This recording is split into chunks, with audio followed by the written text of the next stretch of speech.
شعرك وحقل بخدعة أنا رجل خدعة أنا قد يجرع نكستون يمهريان صوب اللي جيجريا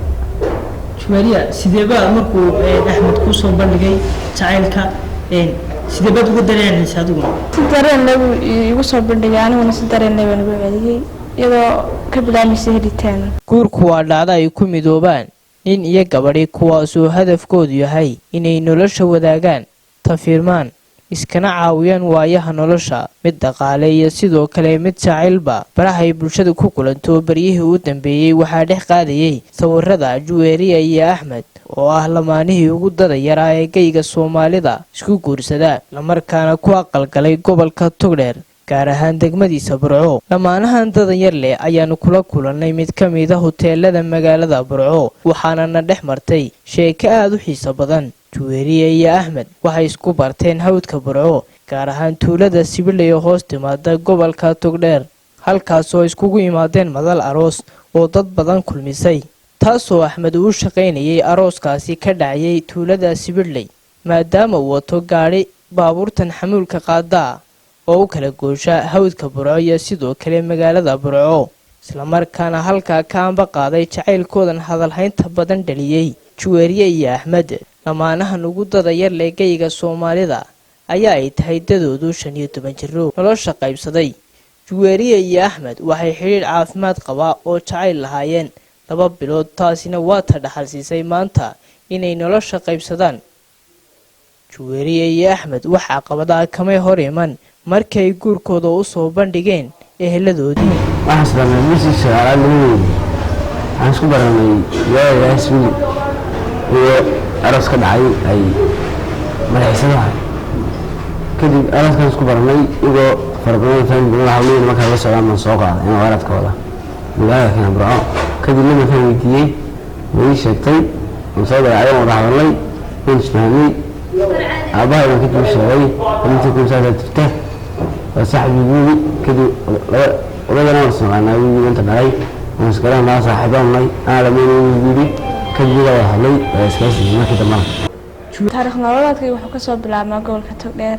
waxaan ku dhashay gobolka Togdheer waxaan dhigin jiray iskuulka Smart la yiraahdo waxaan ka baxay grade 8 shahaadadii qaatay kadib waxaan dhigin jiray maxadka Imaam Shaafici aan saalis ahaa waqti xaadirkana waxaan joogaa gobolka Togdheer أحمد مقعي وأحمد على عود حسين حسام يا ذاك دنيا مسلم جميل كستيت شوان waxaan ku dhashay magaalada Togdheer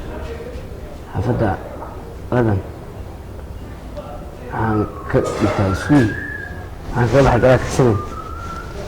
waxaan ku shaqeeyaa gaari waraado xaafadda أنا wada ku shaqeeyaa way dabcan waxaad ii sheegtaa kulliga ay barteen iyo goobta isku barteen shan kale ku diinaya Axmed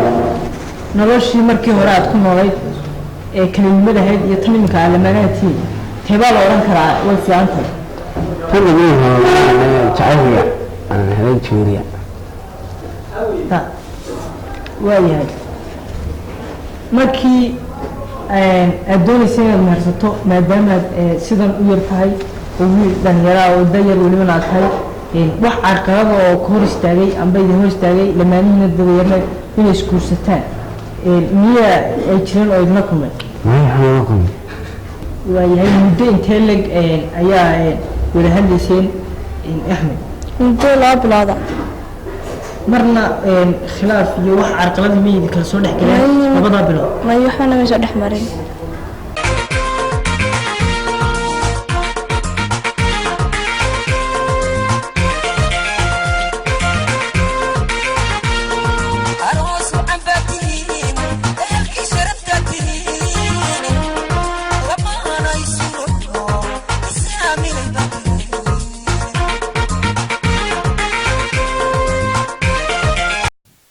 wiilkan iyo gabadhan dada yar leh ayaa waxa gacanta imika ku haysa mid ka mid ah hooyooyinka dhalay labadan lamaane waxaan inooga warbixisay xaaladooda iyo halka ay degan yihiin aniga gacanta ku hayay aabeec inanka dhalay hadii degan marka balaasan degan waa mas'uuliyiin hadeer iskuulka meel fiican bay ka gaareen inantoo kale way ka baxdayba inanku 7 markuu marayay uu iskuulka ka caajisay markuu ka caajisay aabihii oo jineeraba haystay gaadhiguu baray gaadhigu markaa xiiseeyey fikradii aabihii ka dareenay sidoo kale waxaan waraysanay qof la socday sheekadan bilow ilaa dhammaad waxaanu nooga warbixiyey maraaxilkii kala duwanaa uu soo maray jacaylkan caanka ka noqday geyga Soomaalida ee Juweeriye iyo Axmed. Juweeriye iyo Axmed waa laba lamaane oo da'yar oo isku jeclaaday iyagu qalbigooda jacayl ka keenay sidoo kale anigu waxaan la socday habeenkii bilowga jacaylkooda Axmed waan israacnay aroos baan qaadnay aroosku wuxuu ka dhacay Sibil Meelado waxay dad xumaanta sheegay YouTube-da iyo sidoo kale baraha bulshada soo dhigeen qisasal iyo raad toon aan lahayn kuwaas oo sheegay in Axmed uu ka soo jeedo qoys danyara balse sheekadaasi waxaan arkay sheeko ka duwan. Axmed waa nin darawala wuxuu wataa gaari weyn oo kuwan xamuulka qaada isla markaana waxa uu kala gooshaa magaalada Burco iyo sidoo kale tuulooyinka hawdka ee hoos yimaada gobolkaasi Togdheer.